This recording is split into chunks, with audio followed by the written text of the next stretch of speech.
Members of Congress, I have the high privilege and distinct honor of presenting to you the President of the United States.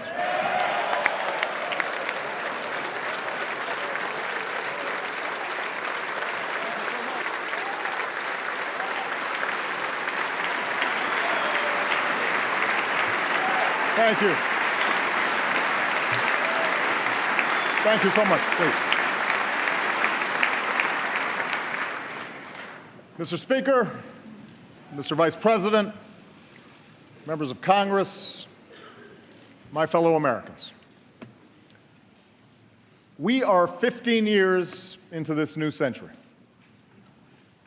15 years that dawned with terror touching our shores, that unfolded with a new generation fighting two long and costly wars, that saw a vicious recession spread across our nation and the world. It has been and still is a hard time for many. But tonight, we turn the page. Tonight, after a breakthrough year for America, our economy is growing and creating jobs at the fastest pace since 1999.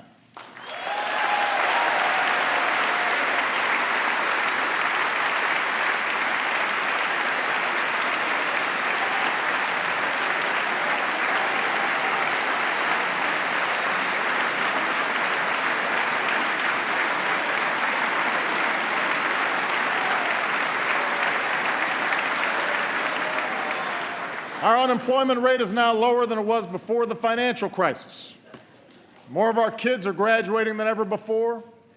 More of our people are insured than ever before.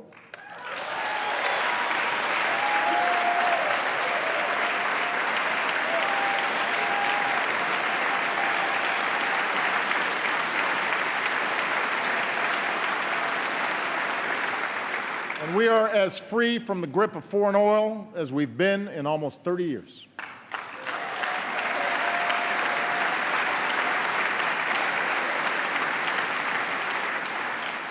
Tonight, for the first time since 9/11, our combat mission in Afghanistan is over.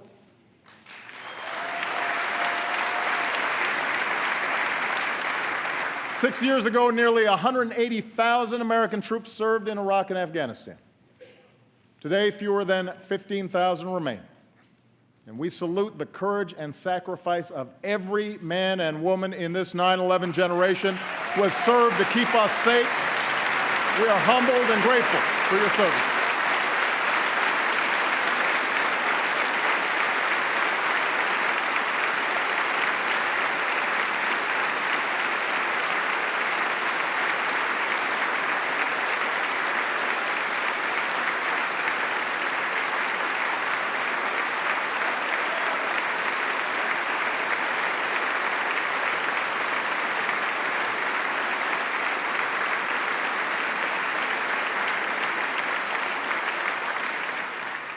America, for all that we have endured, for all the grit and hard work required to come back, for all the tasks that lie ahead, know this: the shadow of crisis has passed, and the state of the union is strong.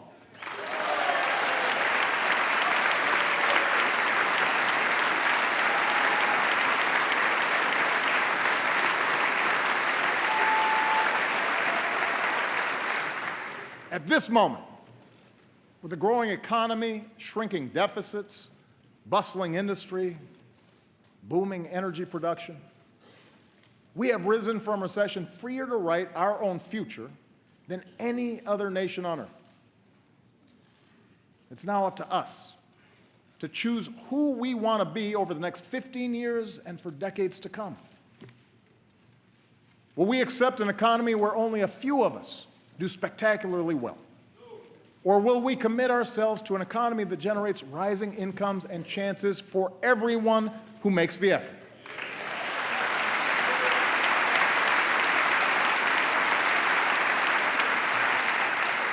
Will we approach the world fearful and reactive, dragged into costly conflicts that strain our military and set back our standing? Or will we lead wisely, using all elements of our power to defeat new threats and protect our planet? Will we allow ourselves to be sorted into factions and turned against one another? Or will we recapture the sense of common purpose that has always propelled America forward?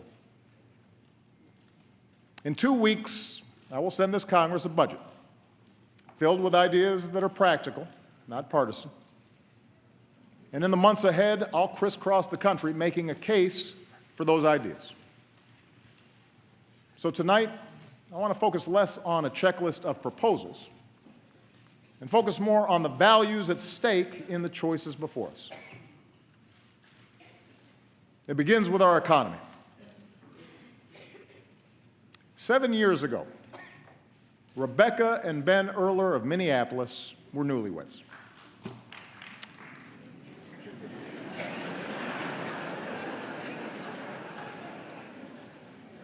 She waited tables, he worked construction. Their first child, Jack, was on the way. They were young and in love in America. And it doesn't get much better than that. If only we had known, Rebecca wrote to me last spring, what was about to happen to the housing and construction market. As the crisis worsened, Ben's business dried up, so he took what jobs he could find, even if they kept him on the road for long stretches of time. Rebecca took out student loans and enrolled in community college and retrained for a new career.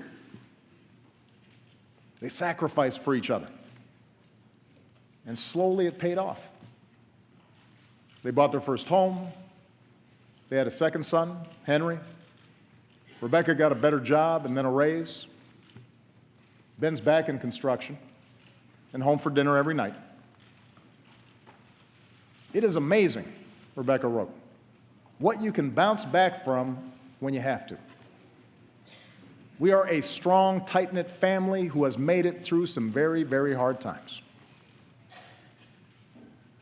We are a strong, tight-knit family who has made it through some very, very hard times.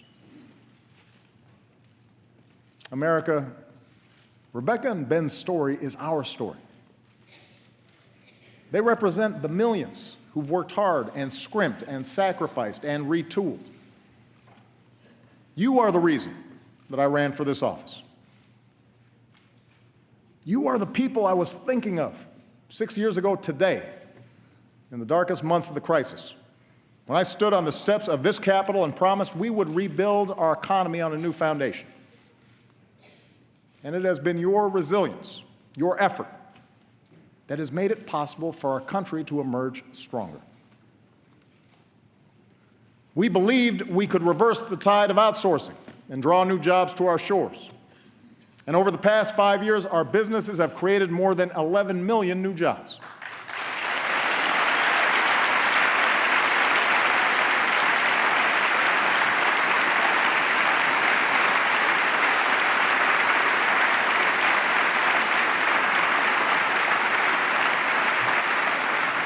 We believed we could reduce our dependence on foreign oil and protect our planet. And today, America is number one in oil and gas. America is number one in wind power. Every 3 weeks, we bring online as much solar power as we did in all of 2008. And thanks to lower gas prices and higher fuel standards, the typical family this year should save about $750 at the pump.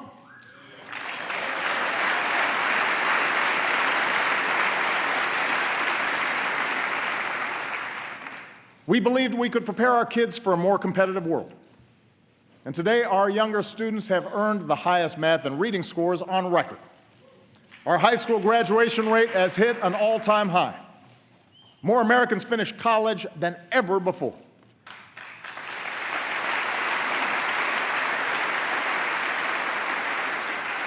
We believed that sensible regulations could prevent another crisis, shield families from ruin, and encourage fair competition.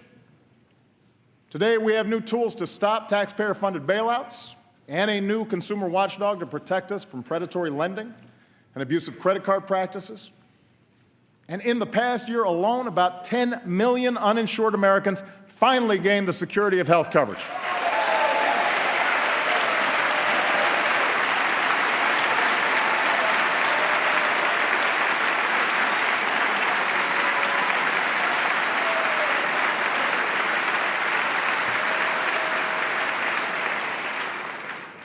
At every step, we were told our goals were misguided or too ambitious, that we would crush jobs and explode deficits.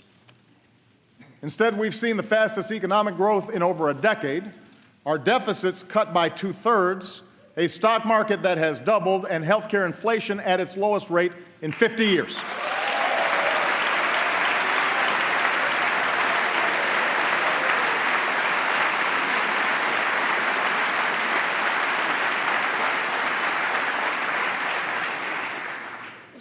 This is good news, people.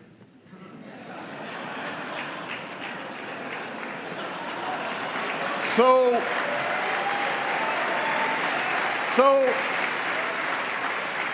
the verdict is clear.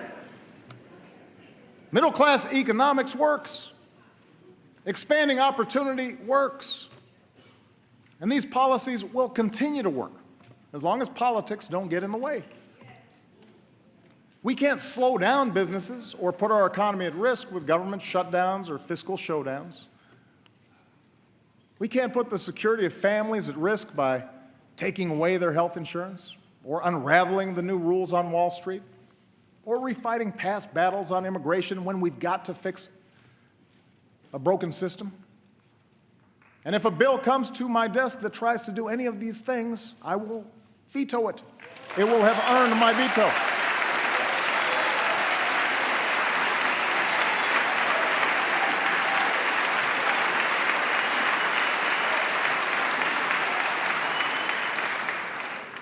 Today, thanks to a growing economy, the recovery is touching more and more lives. Wages are finally starting to rise again. We know that more small business owners plan to raise their employees' pay than at any time since 2007. But here's the thing. Those of us here tonight, we need to set our sights higher than just making sure government doesn't screw things up. The government doesn't halt the progress we're making. We need to do more than just do no harm. Tonight, together, let's do more to restore the link between hard work and growing opportunity for every American.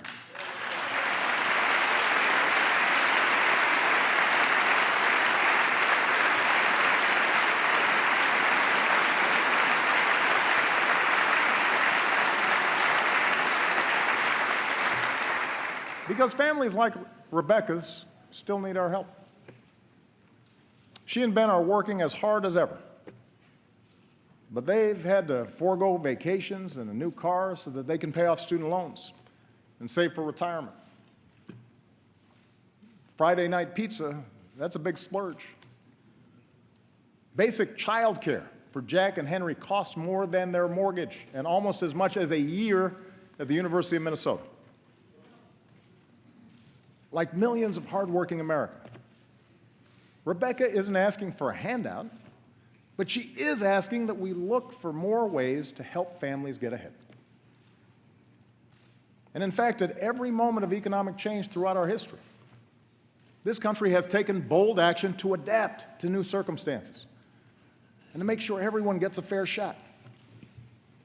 We set up worker protections, Social Security, Medicare, Medicaid, to protect ourselves from the harshest adversity. We gave our citizens schools and colleges, infrastructure, and the internet, tools they needed to go as far as their efforts and their dreams will take them. That's what middle-class economics is. The idea that this country does best when everyone gets their fair shot. Everyone does their fair share. Everyone plays by the same set of rules.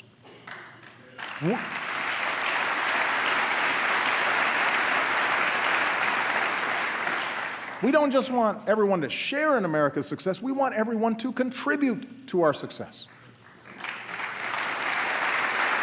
So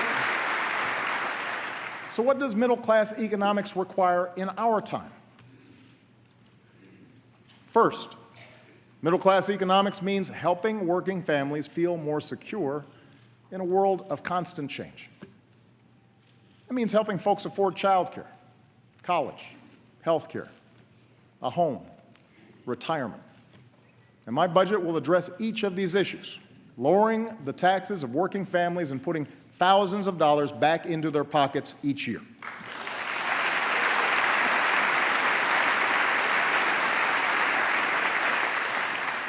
Here's one example. During World War II, when men like my grandfather went off to war, having women like my grandmother in the workforce was a national security priority. So this country provided universal child care. In today's economy, when having both parents in the workforce is an economic necessity for many families, we need affordable, high-quality child care more than ever.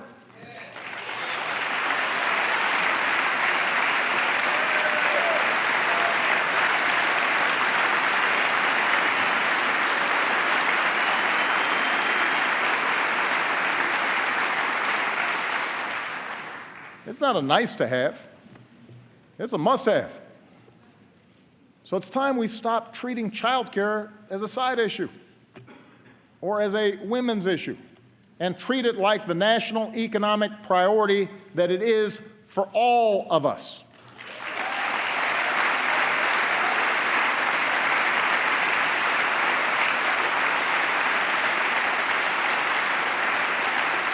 And that's why my plan will make quality child care more available and more affordable for every middle-class and low-income family with young children in America by creating more slots and a new tax cut of up to $3,000 per child per year.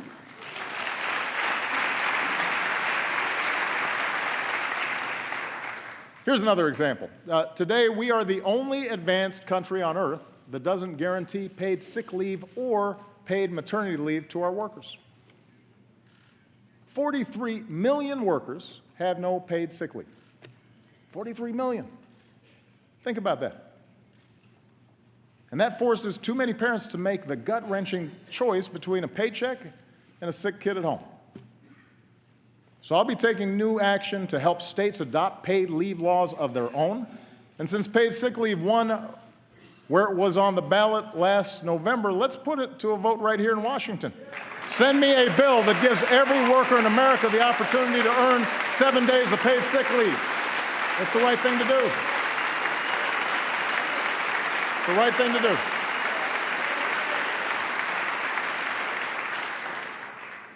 Of course, nothing helps families make ends meet like higher wages. That's why this Congress still needs to pass a law that makes sure a woman is paid the same as a man for doing the same work.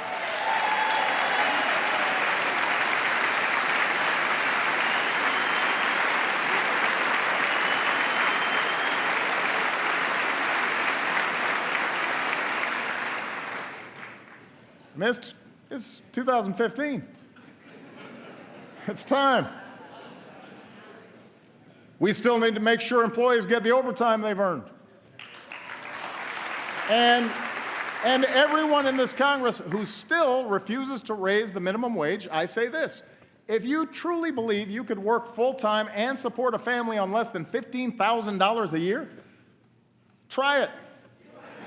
If not, vote to give millions of the hardest working people in America a raise.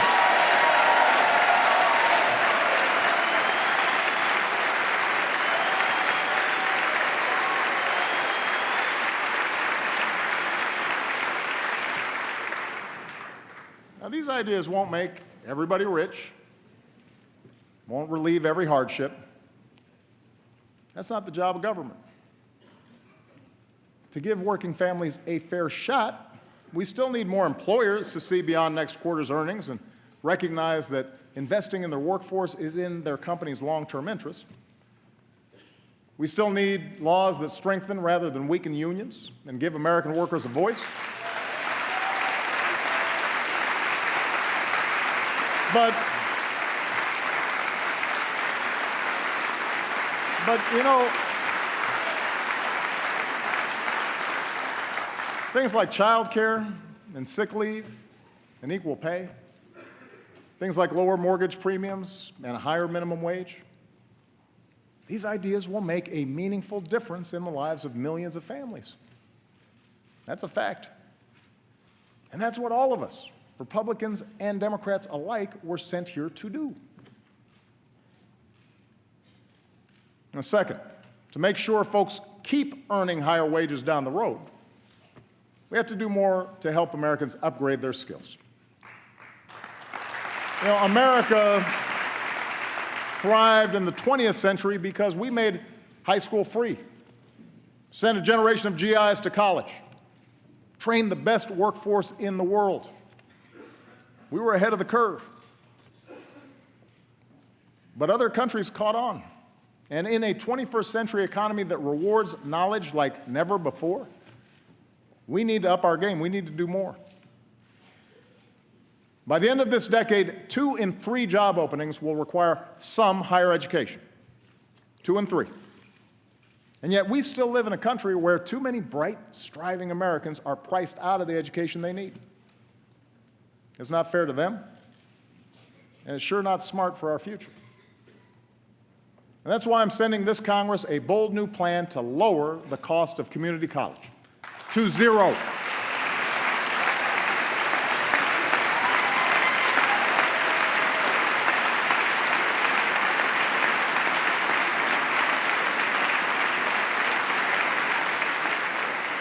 Keep in mind, 40% of our college students choose community college. Some are young and starting out. Some are older and looking for a better job. Some are veterans and single parents trying to transition back into the job market. Whoever you are, this plan is your chance to graduate ready for the new economy without a load of debt. Understand, you've got to earn it. You've got to keep your grades up and graduate on time. Tennessee, a state with Republican leadership, and Chicago, a city with Democratic leadership, are showing that free community college is possible. I want to spread that idea all across America so that 2 years of college becomes as free and universal in America as high school is today.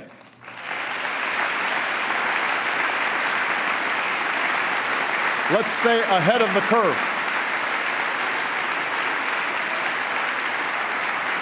And I want to work with this Congress to make sure those already burdened with student loans can reduce their monthly payments so that student debt doesn't derail anyone's dreams.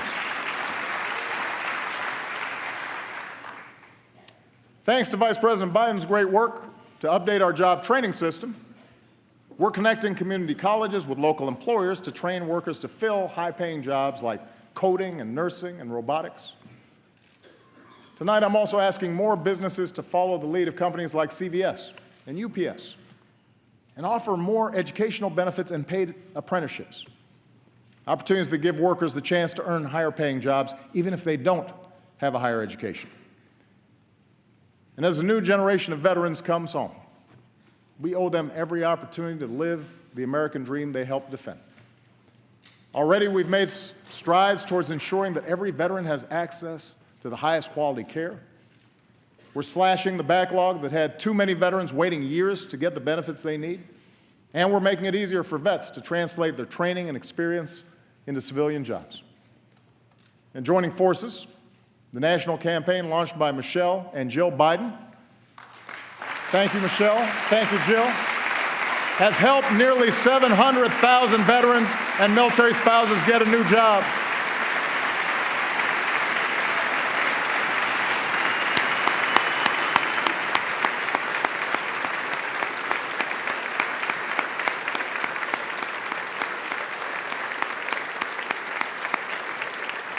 So to every CEO in America, let me repeat, if you want somebody who's going to get the job done and done right, hire a veteran.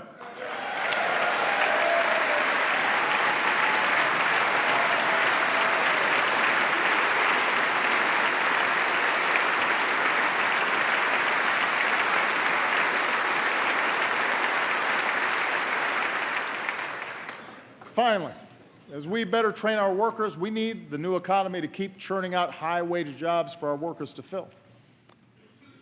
Since 2010, America has put more people back to work than Europe, Japan, and all advanced economies combined.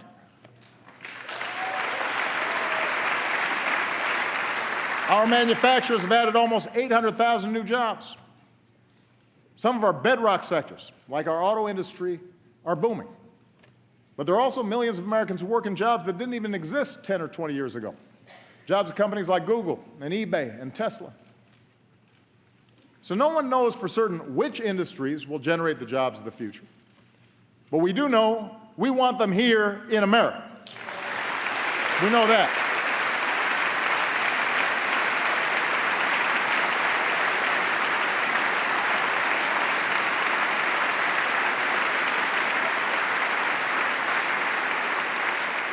And that's why the third part of middle-class economics is all about building the most competitive economy anywhere, the place where businesses want to locate and hire.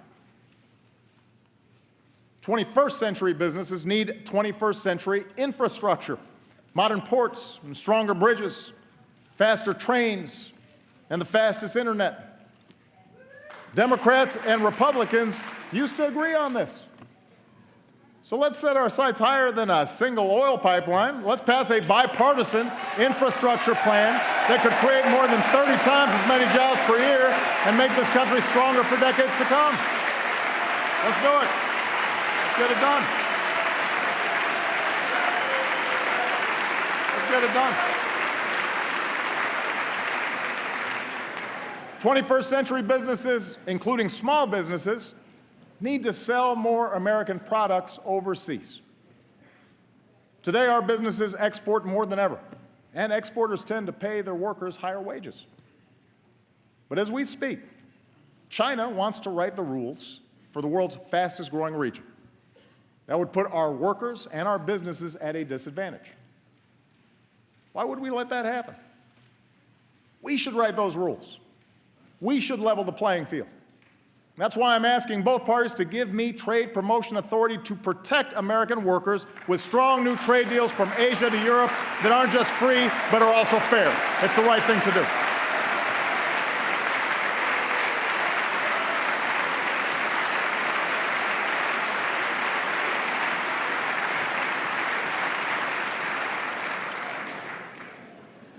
Look, I'm the first one to admit that past trade deals haven't always lived up to the hype.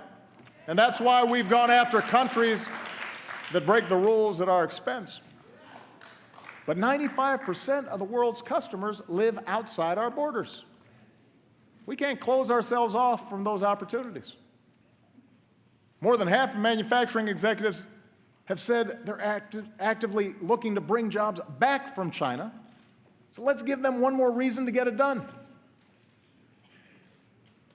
21st century businesses will rely on American science and technology, research and development. I want the country that eliminated polio and mapped the human genome to lead a new era of medicine, one that delivers the right treatment at the right time.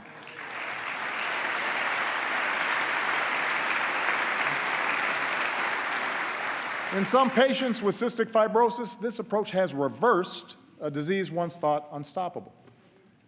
So tonight I'm launching a new precision medicine initiative to bring us closer to curing diseases like cancer and diabetes, and to give all of us access to the personalized information we need to keep ourselves and our families healthier.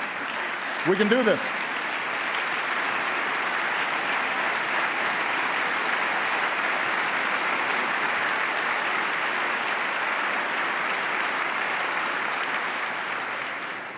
I intend to protect a free and open internet, extend its reach to every classroom and every community, and help folks build the fastest networks so that the next generation of digital innovators and entrepreneurs have the platform to keep reshaping our world.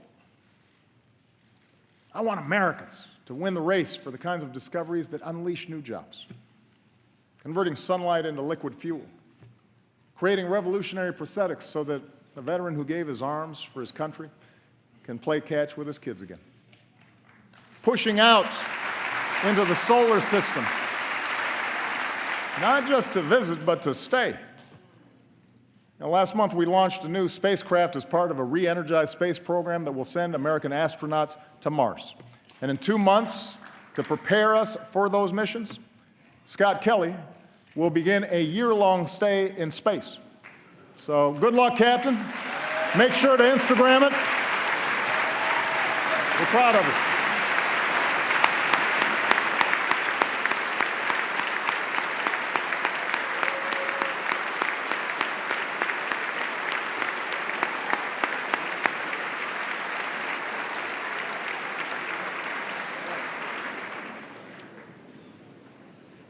Now, the truth is, when it comes to issues like infrastructure and basic research, I know there's bipartisan support in this chamber.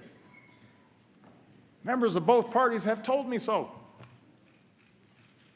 Where we too often run onto the rocks is how to pay for these investments. As Americans, we don't mind paying our fair share of taxes as long as everybody else does too. But for far too long, lobbyists have rigged the tax code with loopholes that let some corporations pay nothing while others pay full freight. They've riddled it with giveaways that the super rich don't need while denying a break to middle-class families who do. This year we have an opportunity to change that. Let's close loopholes so we stop rewarding companies that keep profits abroad and reward those that invest here in America.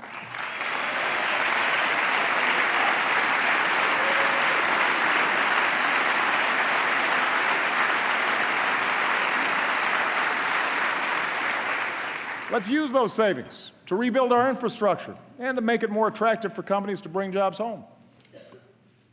Let's simplify the system and let a small business owner file based on her actual bank statement instead of the number of accountants she can afford.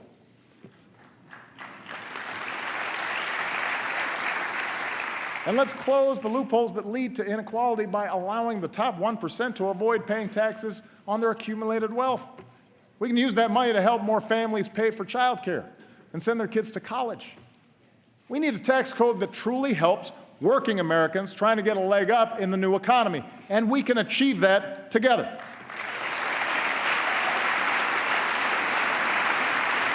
We can achieve it together.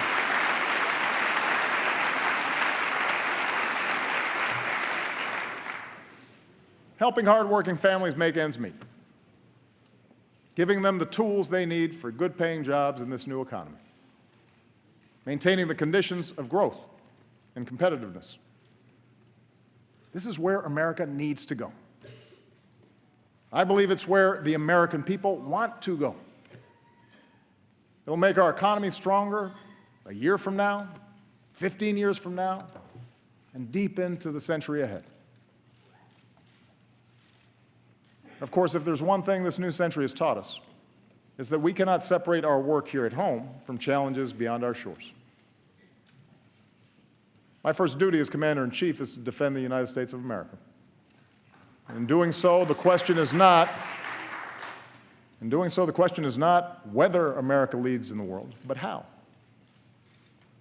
When we make rash decisions, reacting to the headlines instead of using our heads, when the first response to a challenge is to send in our military, then we risk getting drawn into unnecessary conflicts and neglect the broader strategy we need for a safer, more prosperous world.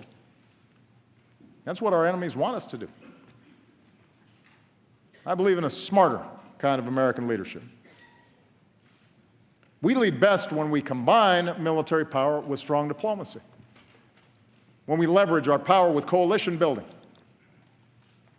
when we don't let our fears blind us to the opportunities that this new century presents. That's exactly what we're doing right now. And around the globe, it is making a difference. First, we stand united with people around the world who've been targeted by terrorists, from a school in Pakistan to the streets of Paris. We will continue to hunt down terrorists and dismantle their networks, and we reserve the right to act unilaterally, as we have done relentlessly since I took office, to take out terrorists who pose a direct threat to us and our allies.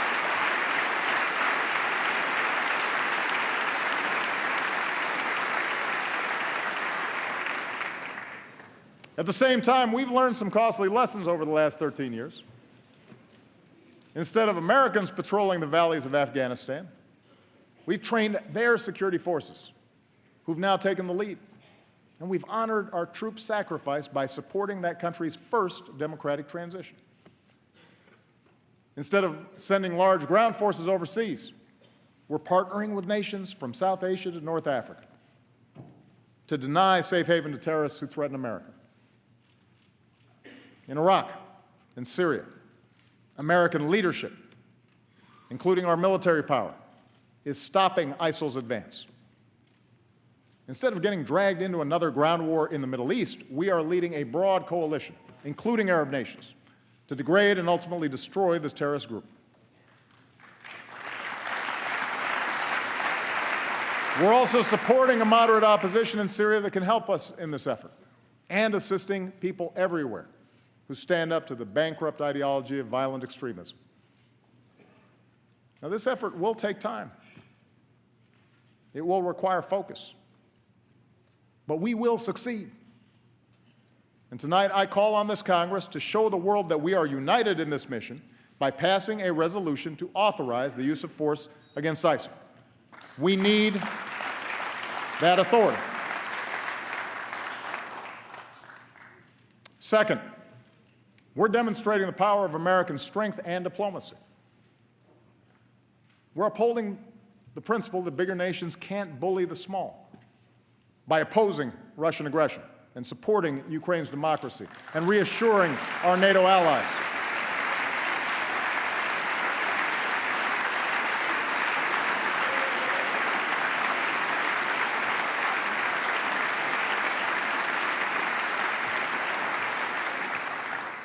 Last year, as we were doing the hard work of imposing sanctions, along with our allies, as we were reinforcing our presence with the frontline states, Mr. Putin's aggression, it was suggested, was a masterful display of strategy and strength. That's what I heard from some folks. Well, today, it is America that stands strong and united with our allies, while Russia is isolated with its economy in tatters. That's how America leads, not with bluster, but with persistent, steady resolve.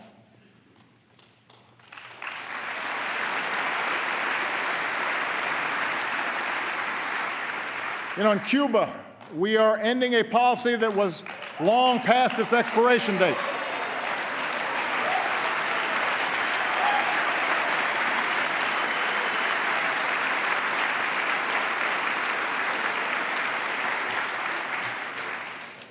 When what you're doing doesn't work for 50 years, it's time to try something new. And our shift in Cuba policy has the potential to end a legacy of mistrust in our hemisphere. It removes a phony excuse for restrictions in Cuba, stands up for democratic values, and extends the hand of friendship to the Cuban people. And this year, Congress should begin the work of ending the embargo. You know, as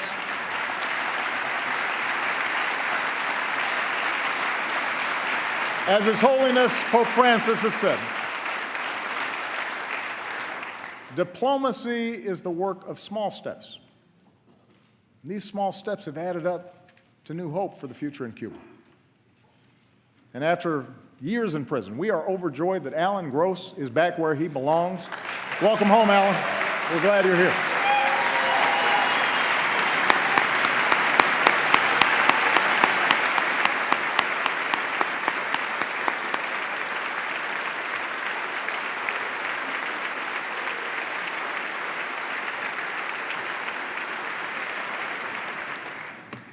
Our diplomacy is at work with respect to Iran, where for the first time in a decade, we've halted the progress of its nuclear program and reduced its stockpile of nuclear material.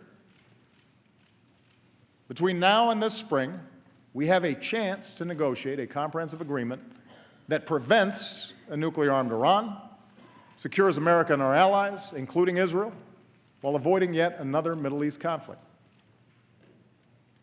There are no guarantees that negotiations will succeed. And I'd keep all options on the table to prevent a nuclear Iran. But new sanctions passed by this Congress at this moment in time will all but guarantee that diplomacy fails, alienating America from its allies, making it harder to maintain sanctions, and ensuring that Iran starts up its nuclear program again. It doesn't make sense. And that's why I will veto any new sanctions bill that threatens to undo this progress.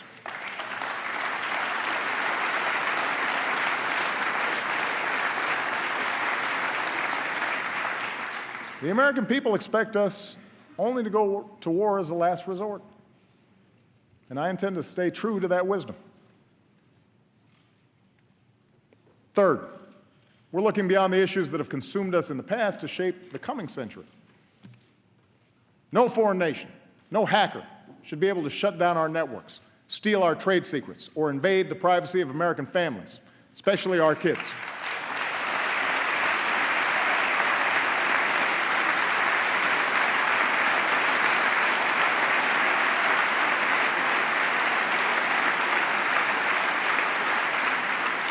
So we're making sure our government integrates intelligence to combat cyber threats, just as we have done to combat terrorism. And tonight I urge this Congress to finally pass the legislation we need to better meet the evolving threat of cyber attacks, combat identity theft, and protect our children's information. That should be a bipartisan effort.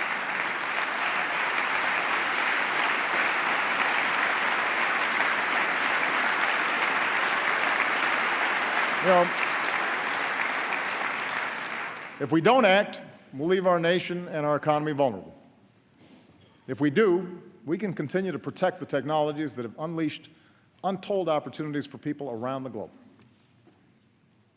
In West Africa, our troops, our scientists, our doctors, our nurses, our healthcare workers are rolling back Ebola, saving countless lives and stopping the spread of disease.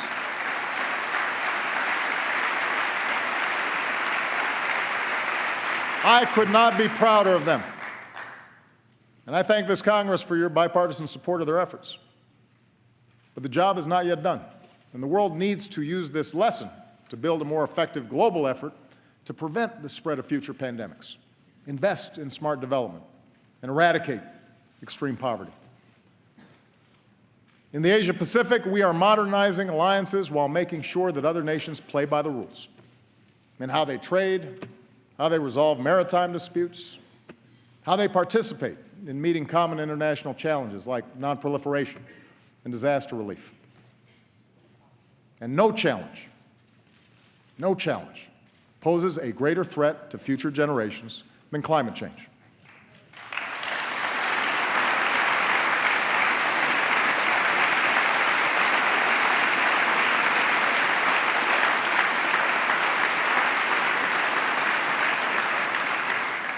2014 was the planet's warmest year on record.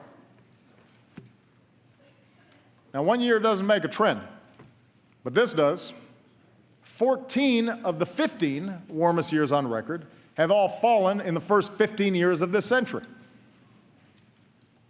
I've heard some folks try to dodge the evidence by saying they're not scientists, that we don't have enough information to act. Well, I'm not a scientist either. But you know what? I know a lot of really good scientists at NASA and at NOAA and at our major universities. And the best scientists in the world are all telling us that our activities are changing the climate. And if we don't act forcefully, we'll continue to see rising oceans, longer, hotter heat waves, dangerous droughts and floods, and massive disruptions that can trigger greater migration and conflict and hunger around the globe. The Pentagon says that climate change poses immediate risks to our national security. We should act like it. And that's why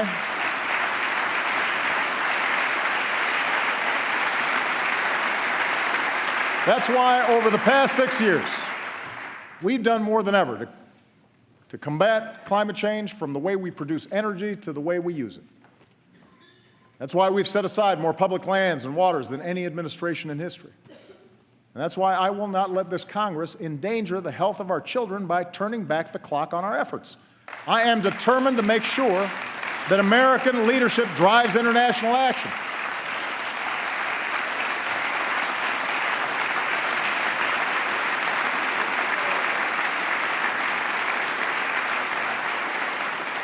In Beijing, we made a historic announcement. The United States will double the pace at which we cut carbon pollution, and China committed for the first time to limiting their emissions.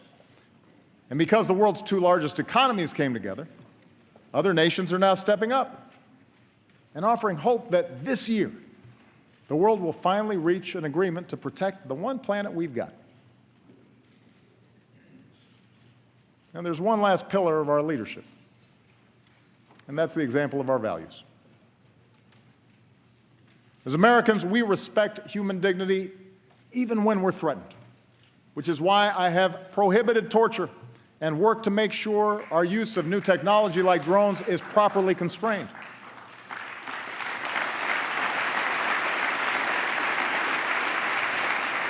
It's why we speak out against the deplorable anti-Semitism that has resurfaced in certain parts of the world.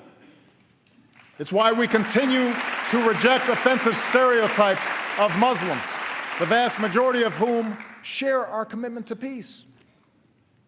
That's why we defend free speech and advocate for political prisoners and condemn the persecution of women or religious minorities or people who are lesbian, gay, bisexual, or transgender. We do these things not only because they are the right thing to do, but because ultimately they will make us safer.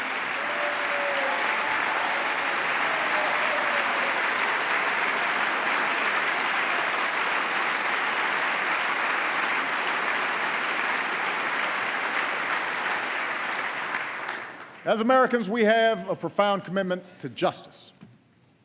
So it makes no sense to spend $3 million per prisoner to keep open a prison that the world condemns and terrorists use to recruit.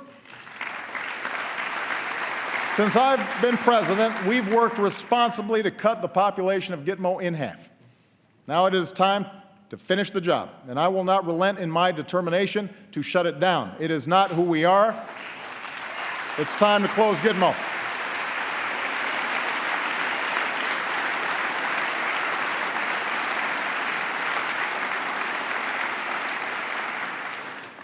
As Americans, we cherish our civil liberties, and we need to uphold that commitment if we want maximum cooperation from other countries and industry in our fight against terrorist networks. So while some have moved on from the debates over our surveillance programs, I have not. As promised, our intelligence agencies have worked hard with the recommendations of privacy advocates to increase transparency and build more safeguards against potential abuse. And next month, we'll issue a report on how we're keeping our promise to keep our country safe while strengthening privacy. Looking to the future instead of the past. Making sure we match our power with diplomacy and use force wisely. Building coalitions to meet new challenges and opportunities. Leading always with the example of our values. That's what makes us exceptional. That's what keeps us strong. That's why we have to keep striving to hold ourselves to the highest of standards, our own. You know, just over a decade ago, I gave a speech in Boston where I said there wasn't a liberal America or a conservative America, a black America or a white America, but a United States of America. I said this because I had seen it in my own life, in a nation that gave someone like me a chance. Because I grew up in Hawaii, a melting pot of races and customs. Because I made Illinois my home, a state of small towns, rich farmland, one of the world's great cities, a microcosm of the country where Democrats and Republicans and independents, good people of every ethnicity and every faith, share certain bedrock values. Over the past 6 years, the pundits have pointed out more than once that my presidency hasn't delivered on this vision. How ironic, they say, that our politics seems more divided than ever. It's held up as proof, not just of my own flaws, of which there are many, but also as proof that the vision itself is misguided, naive, that there are too many people in this town who actually benefit from partisanship and gridlock for us to ever do anything about it. I know how tempting such cynicism may be, but I still think the cynics are wrong. I still believe that we are one people. I still believe that together we can do great things, even when the odds are long. I believe this because over and over in my 6 years in office, I have seen America at its best. I've seen the hopeful faces of young graduates from New York to California, and our newest officers at West Point, Annapolis, Colorado Springs, New London.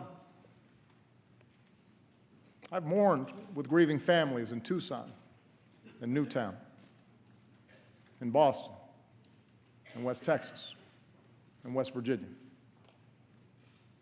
I've watched Americans beat back adversity from the Gulf Coast to the Great Plains, from Midwest assembly lines to the Mid-Atlantic seaboard. I've seen something like gay marriage go from a wedge issue used to drive us apart to a story of freedom across our country, a civil right now legal in states that 7 in 10 Americans call home.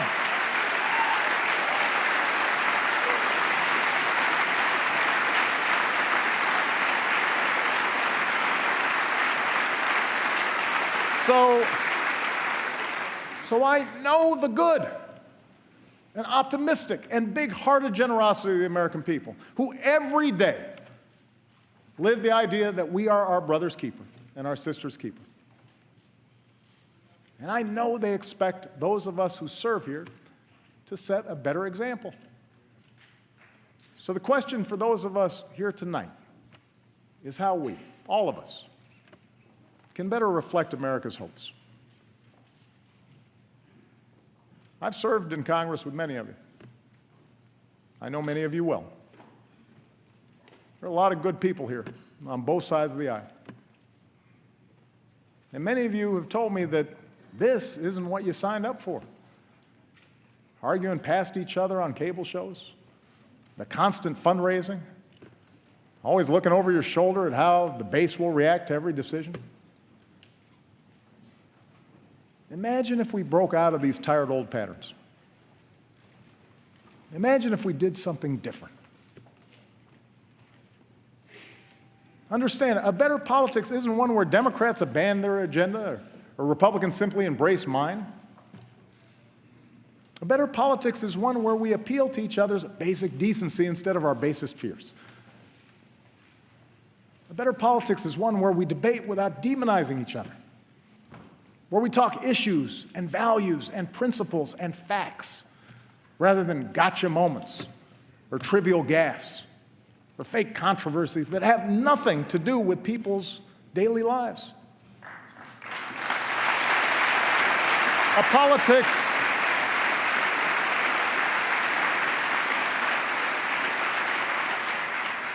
better politics is one where we spend less time drowning in dark money for ads that pull us into the gutter and spend more time lifting young people up with a sense of purpose and possibility, asking them to join in the great mission of building America. If we're going to have arguments, let's have arguments, but let's make them debates worthy of this body and worthy of this country. We still may not agree on a woman's right to choose, but surely we can agree it's a good thing that teen pregnancies and abortions are nearing all-time lows and that every woman should have access to the health care that she needs.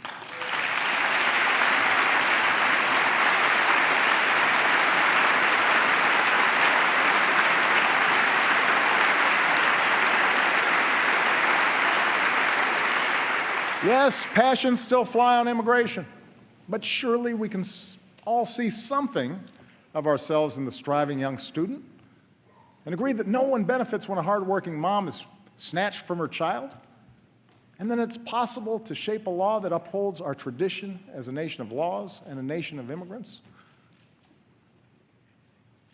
I've talked to Republicans and Democrats about that. That's something that we can share. We may go at it in campaign season, but surely we can agree that the right to vote is sacred, that it's being denied to too many, and that on this 50th anniversary of the Great March from Selma to Montgomery and the passage of the Voting Rights Act, we can come together, Democrats and Republicans, to make voting easier for every single American.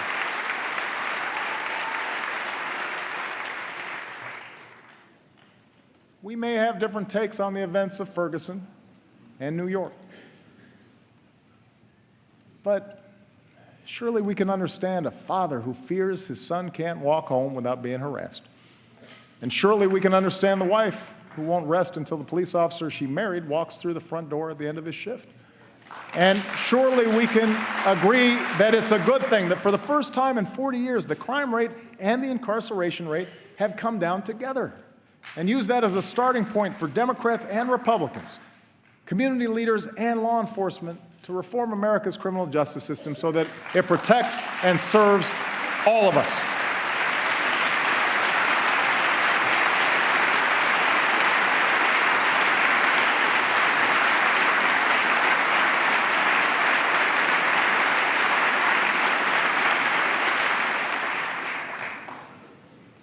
That's a better politics. That's how we start rebuilding trust. That's how we move this country forward. That's what the American people want. And that's what they deserve. I have no more campaigns to run. My only agenda, I know because I won both of them.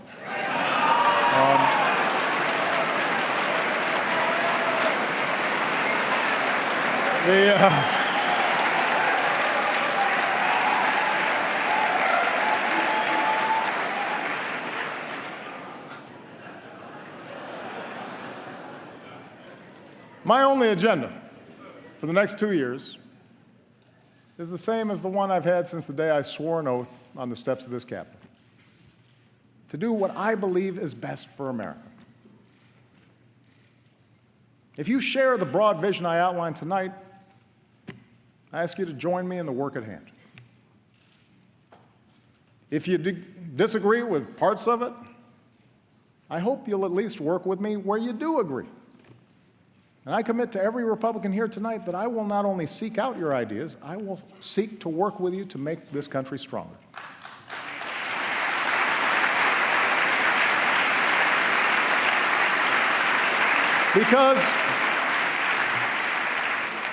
Because I want this chamber, I want this city to reflect the truth that for all our blind spots and shortcomings, we are a people with the strength and generosity of spirit to bridge divides, to unite in common effort, to help our neighbors, whether down the street or on the other side of the world. I want our actions to tell every child in every neighborhood, your life matters. And we are committed to improving your life chances, as committed as we are to working on behalf of our own kids. I want future generations to know that we are a people who see our differences as a great gift, that we're a people who value the dignity and worth of every citizen, man and woman, young and old, black and white, Latino, Asian, immigrant, Native American, gay, straight, Americans with mental illness or physical disability. Everybody matters. I want them to grow up in a country that shows the world what we still know to be true, that we are still more than a collection of red states and blue states, that we are the United States of America.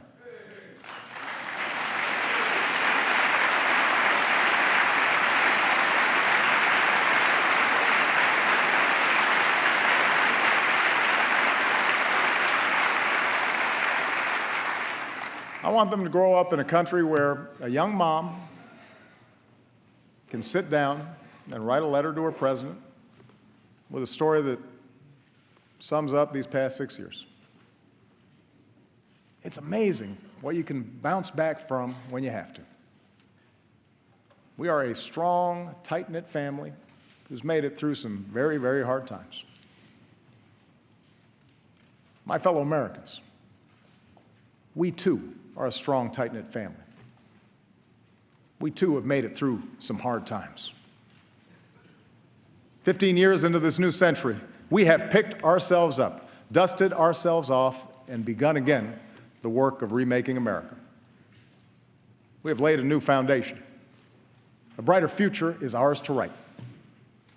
Let's begin this new chapter together. And let's start the work right now. Thank you. God bless you. God bless this country we love. Thank you.